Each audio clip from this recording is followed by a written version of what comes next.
Hi, my name is Bella. Today I will be sharing a true story that still hurts me until this day. The very affair that destroyed my life. Maybe telling my story will bring back my confidence. You might end up calling me names at the end of this confession. But at the end of the day, I'm just a human. It started with a crash. The kind that jolts you awake even when you weren't sleeping. Edward's car accident was sudden, violent, and left him with a shoulder shattered in ways that would take weeks, maybe months, to heal. When he was admitted to the hospital, the chaos of the scene lingered. The room buzzed with activity, machines beeping, nurses moving with precision, and the muted groans of a man trying to mask his pain. Before we go further, ensure to subscribe to my channel to keep getting daily true confessions and betrayal stories so you don't miss any. Also watch until the end to get the full story. I was his nurse. My name is Bella. At first glance, there wasn't anything extraordinary about Edward, just a 60-year-old man trying to endure the aftermath of a terrible accident. But the more time I spent by his bedside, the more I noticed the subtle things. The way his eyes darted toward the clock as though he were waiting for someone who wasn't coming. The silence that filled the room when family was mentioned in passing. It was one of those moments, during a routine checkup, that Edward broke his silence.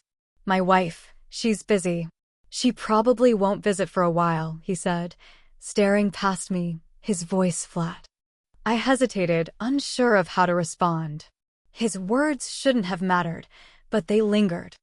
I understood them far too well. My husband was always busy too. Too busy to notice when the silence became unbearable. As I adjusted his sling and left the room, I couldn't shake the feeling that there was more to his story. And, maybe, more to mine.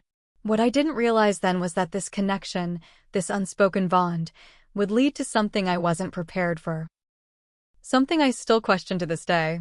I remember the therapy session clearly, though at the time, it felt like just another part of my day.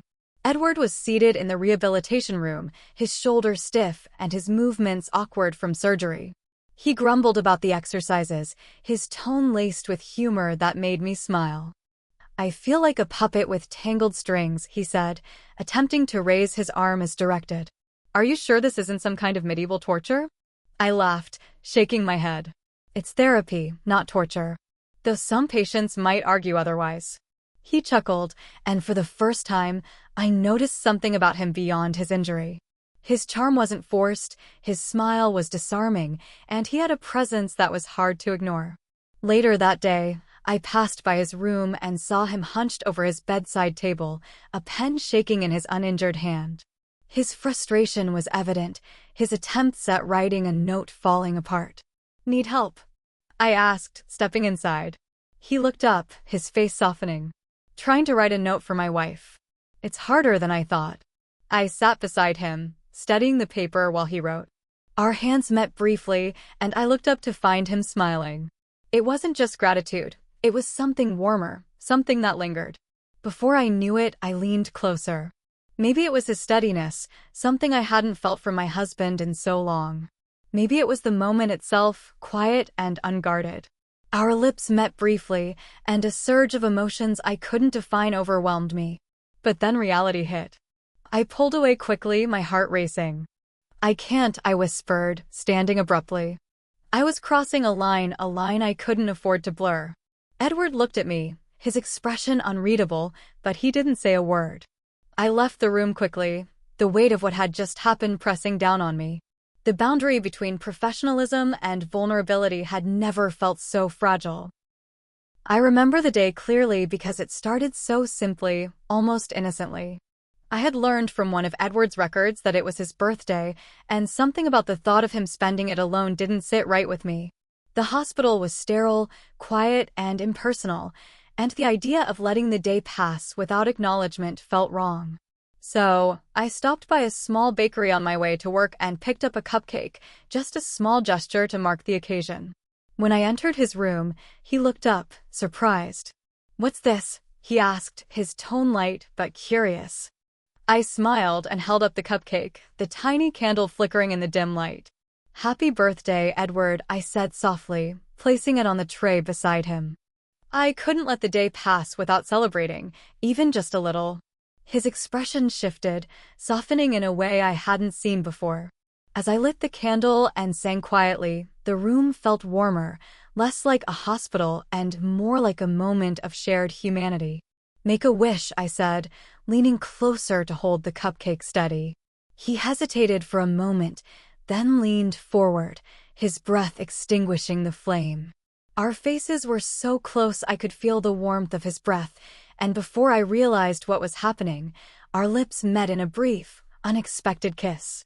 The realization hit me instantly, and I pulled back, my heart racing. "I'm sorry," I stammered, stepping away.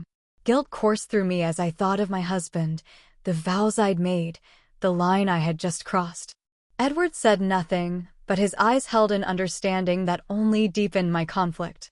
I left the room quickly, the weight of my actions pressing hard against me. It was on a Thursday evening, just past midnight. The hospital had settled into an unusual quiet, with no emergencies disrupting the calm.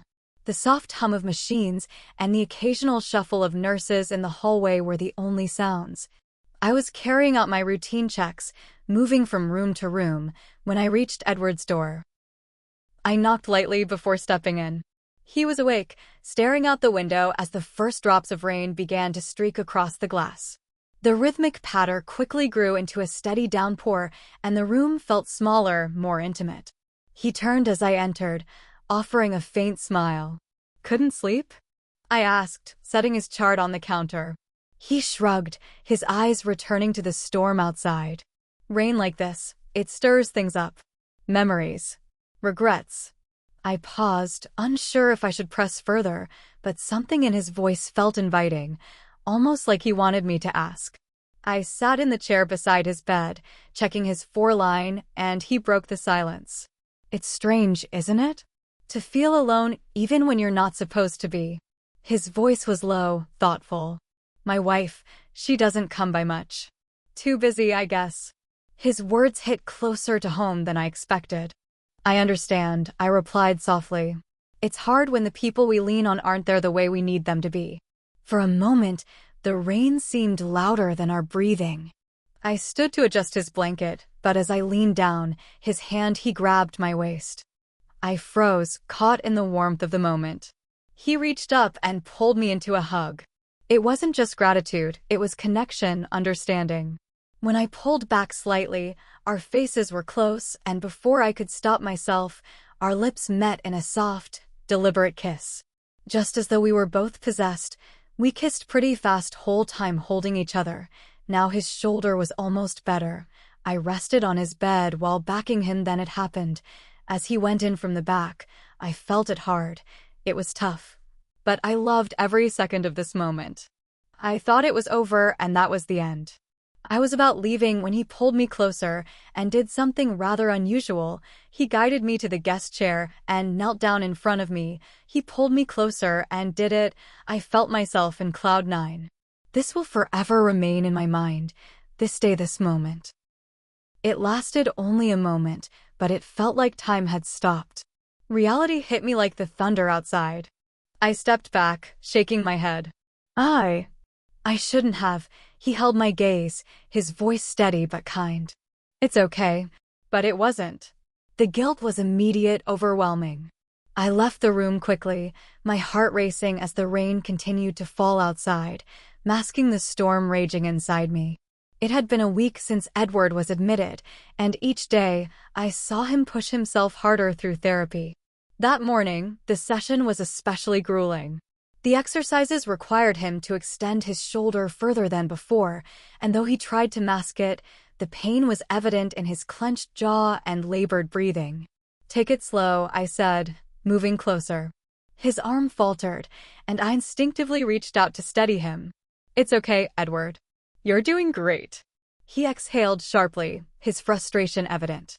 "Great isn't how I describe it," he muttered, leaning back against the chair. The vulnerability in his eyes caught me off guard. It was raw, unguarded, and it pulled me in before I could stop myself. I knelt beside him, offering words of reassurance, but the space between us seemed to disappear. He looked at me, and in that moment, everything else faded. I don't know who moved first, but our lips met again, this time longer, more deliberate.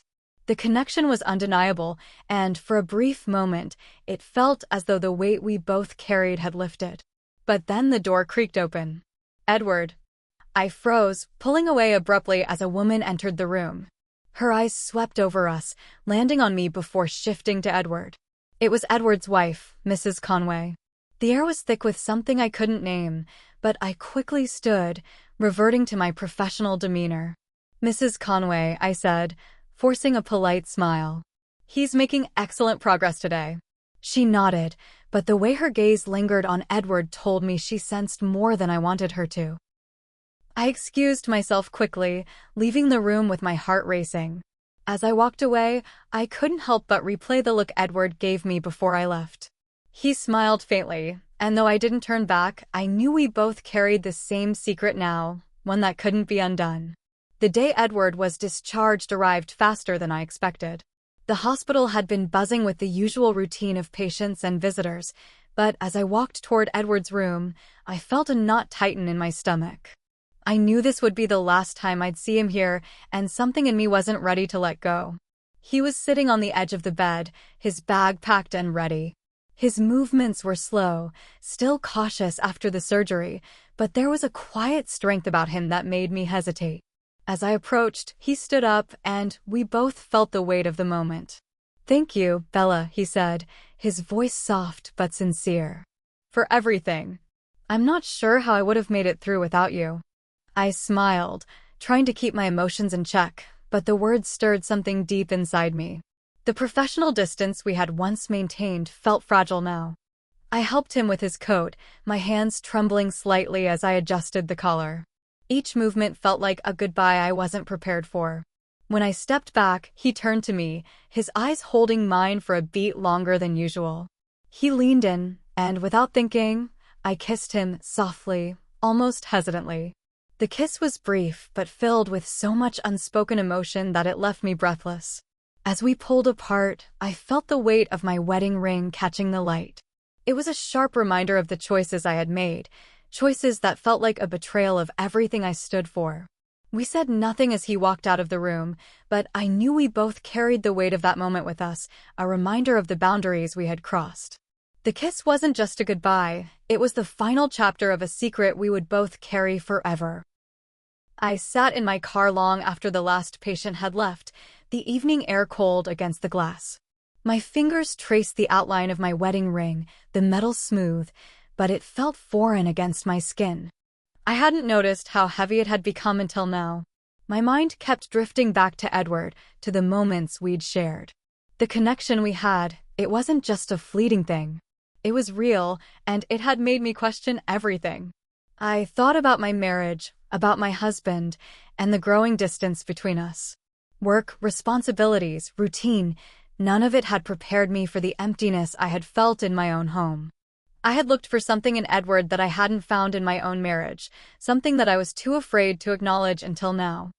I had allowed myself to be pulled into something I never thought I would, but I couldn't ignore the consequences of my choices. With a deep breath, I made a resolution. I had to repair what had been fractured between my husband and me. I owed it to us, to the life we built together.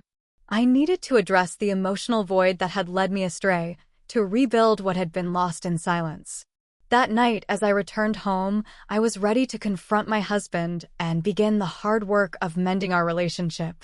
But when I stepped through the door, I was greeted with an unexpected silence, a weight that hung in the air, heavier than usual. He was sitting in the living room, facing the TV. His eyes, cold and distant, flickered as I walked in. "I've been listening, Bella," he said, his voice sharp. I froze. The words didn't make sense at first. "What do you mean?" He tapped a small device on the table in front of him. It was a recorder. A tap. And in that moment, the realization hit me with the force of a blow. He had been tracking and recording my every conversation, everything I had said, everything I had done. His suspicion, it seemed, had been building long before I even noticed. Before I could speak, he continued, "I know about Edward." "I know everything, Bella." His face hardened, and in that instant, everything changed. The air in the room shifted, and I knew. I knew my marriage was over. Less than 2 weeks later, my husband filed for divorce. The truth of it all, the weight of his knowledge, pressed down on me. I had crossed a line, and I hadn't even realized how far I'd gone until it was too late. If you enjoyed this confession, ensure to like and subscribe to my channel to stay updated with more interesting true confessions like this one.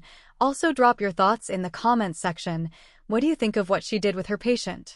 Was she right? Was her husband right for what he did? Let me know.